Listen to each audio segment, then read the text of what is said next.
বিসমিল্লাহির রহমানির রহিম। 17/4/2026 আজকের মেকানিক্যাল ক্লাস শুরু হচ্ছে।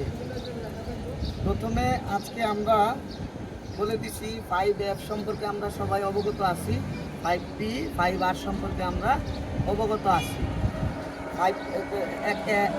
এক সেকেন্ডে 10 সেকেন্ডের মধ্যে সহজভাবে একটু তাও বলে যাচ্ছি। 5F এর মধ্যে আমরা শিখছি, প্রত্যেকে জানি কি কি। 5Fটা আপনি বলেন তো, দ্রুত বলবেন। এক, স্পিক লাউডলি, জোরে বলবেন। Engine oil, 2 break oil, steering oil, break oil, জোরে কথা বলবেন, ব্যাটারির পানি। গুড। আপনি 5P বলেন তো, জোরে বলবেন। 5টা পার্টস, 5P মানে 5 parts. Socket jumper, good. Air filter, air filter, fuse box, battery, radiator complete assembly. আচ্ছা, 5R এর মধ্যে কি কি বলছি তুমি বলো তো, রিফাত। 5R হচ্ছে 5টা রেসপন্সিবিলিটিস। এটা প্রথমটা হচ্ছে আপনার সিট বেল্ট পরিধান করা, 2 নাম্বারটা হচ্ছে ট্রাফিক সিম্বল মেনটেন করে চলা, 3 নাম্বার হচ্ছে আপনার ওয়ান ওয়ে রোডে আপনার ইন্ডিকেটর ব্যবহার করা, 4 নাম্বার হচ্ছে 5টা যে ফ্লুইড আছে ওগুলা রিজার্ভ আর টুলসগুলো রিজার্ভ করে রাখা, প্রাথমিক টুলসগুলো রিজার্ভ করে রাখা। আর 5 নাম্বার হচ্ছে আপনার গেল। ওকে, নতুন লেসনের মধ্যে আজকে আমরা কি কি জানবো? নতুন লেসনের মধ্যে এখন আমরা শুনবো 5টা পার্টসের বাইরে 6 নাম্বার হচ্ছে ব্রেক মাস্টার সিলিন্ডার। আচ্ছা, ব্রেক নিয়ে একটু কথা বলবো। ব্রেক আমাদের বর্তমান বিশ্বে অনেক ক্যাটাগরিতেই ব্রেক হয়ে থাকে। সেক্ষেত্রে নতুন হচ্ছে আমাদের মেজরলিভাবে শিখতে হবে 3টা, যেহেতু আমরা বিগিনার। 1 নম্বরে হাইড্রোলিক ব্রেকিং সিস্টেম, 2 নম্বরে ডিস্ক ব্রেকিং সিস্টেম, 3 নম্বরে ড্রাম ব্রেকিং সিস্টেম। সংক্ষিপ্তভাবে বলে দিচ্ছি একটু বিস্তারিত। এক, হাইড্রোলিক ব্রেকিং সিস্টেমে সাধারণত এক ধরনের ফ্লুইড থাকে, ব্রেক ফ্লুইড। হাইড্রোলিকের প্রেশারের মাধ্যমে ফ্লুইডকে প্রেশার দেয়, প্রেশারটার মাধ্যমে ওই হাইড্রোলিক ব্রেকিং সিস্টেমটা কাজ করায়। ডিস্ক ব্রেকিং সিস্টেমের মধ্যে এরকম একটা ডিস্ক থাকবে, এই ডিস্কের মাথায় একটা ক্যালিপার থাকবে, ক্যালিপার অ্যাসেম্বলি বলা হয়। এই ক্যালিপার অ্যাসেম্বলির ঠিক দুই পাশে, ধরেন এটা একটা ডিস্ক, এই ডিস্কের এই মাথায় একটা ক্যালিপার অ্যাসেম্বলি থাকবে। আপনি সামনে আসুন, ভিডিও করতে হবে না, আমি আপনাদের দিয়ে দিব। ক্যালিপার অ্যাসেম্বলি থাকবে, ক্যালিপার অ্যাসেম্বলির ঠিক দুই পাশে 2টা ব্রেক প্যাড থাকবে। আপনি যখন ডিস্ক ব্রেকটা করান, ডিস্ক ব্রেক কীভাবে করে? ডিস্ক ব্রেক সাধারণত হাইডলি ব্রেক করায়। যখন আপনি ডিস্ক ব্রেকটা করেন তখন এই ক্যালিপার অ্যাসেম্বলির যে দুই পাশে 2টা ব্রেক প্যাড আছে, এই প্যাডটা আপনার এই ডিস্কটাকে চেপে ধরে এভাবে গতিশক্তিটা তাপশক্তিতে রূপান্তর হয়। এইভাবে ঘর্ষণের মাধ্যমে আপনাদের গাড়িটা ব্রেক হয়। এটা হাইডলি ব্রেক করায় আপনার এই ডিস্ক ব্রেক।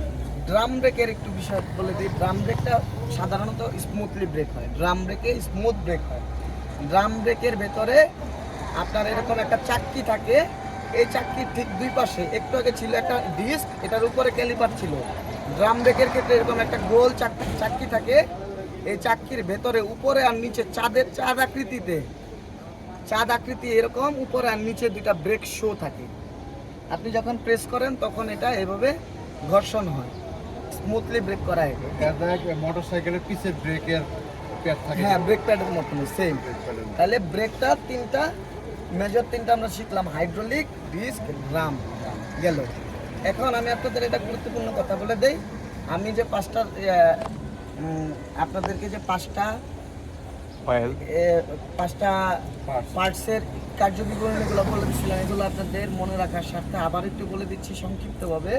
আপনাদের বলছিলাম ফিউজ বক্স সম্পর্কে। 1 নম্বরে কি বলছিলাম? সকেট জাম্পারের আরেক নাম হচ্ছে শক অ্যাবজর্বার। শক অ্যাবজর্বারের কাজ কি?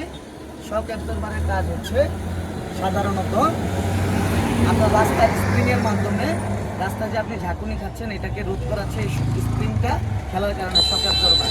2 নাম্বার পার্টসের নাম কি বলছিলাম? Fuse box. ফিউজ বক্স আপনার ঘরের, সহজভাবে আপনাদের কি বলছি, আপনাদের ঘরের ভেতরে যে সার্কিট ব্রেকারটা থাকে, ধরেন ওইটা আর এটা একই রকমের কাজ করে। একটা সার্কিট ব্রেকার আপনাদের বাসায় যদি কোথাও কোনো লাইনে সমস্যা হয়, একটা সার্কিট ব্রেকার পড়ে যায়, সমগ্র ওয়ারিংটা সেফ রাখে। গাড়ির ক্ষেত্রেও কাইন্ড অফ সিমিলার। আর আমি আপনাদেরকে বলে দিচ্ছি যে এই সার্কিট ব্রেকারের ভেতরে এই ফিউজ বক্সের ভিতরে বিভিন্ন ফিউজ থাকে। এই ফিউজগুলা আপনাদের কিছু কিছু রিজার্ভে রেখে দিতে হবে।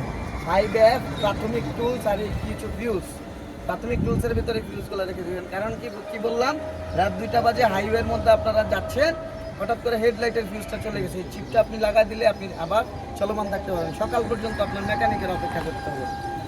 3 নম্বরে কি বলছিলাম, দ্রুত ফাস্ট ফিউজ বক্সের পরে কি বলছি, এয়ার ফিল্টার।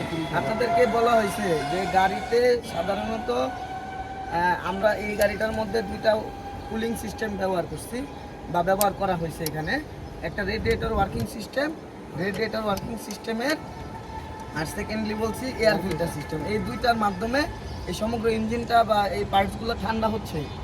আচ্ছা, এখানে এই যে এয়ার ফিল্টারটা আছে, এই এয়ার ফিল্টারের এই ফিল্টারটা পরিবর্তন করে ফেলতে হবে, অথবা যদি আপনি লাইটভাবে ইউজ করেন গাড়ি, সেক্ষেত্রে 1-2বার ক্লিনিং করে দেন রিপ্লেস করতে পারেন।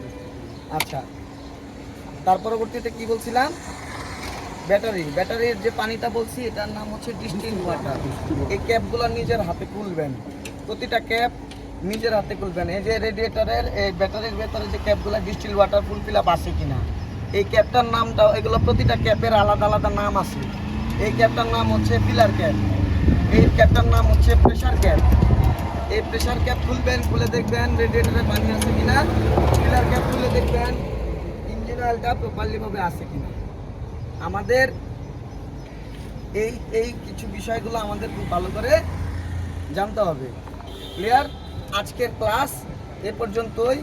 অতিরিক্ত শিক্ষা দিলে আপনারা কিছুই মাথায় রাখতে পারবেন না। পরবর্তী শুক্রবার আসবেন, নতুন লেসন দিয়ে দেবো। আসসালামু আলাইকুম। ভিডিওটা দেখে নেন।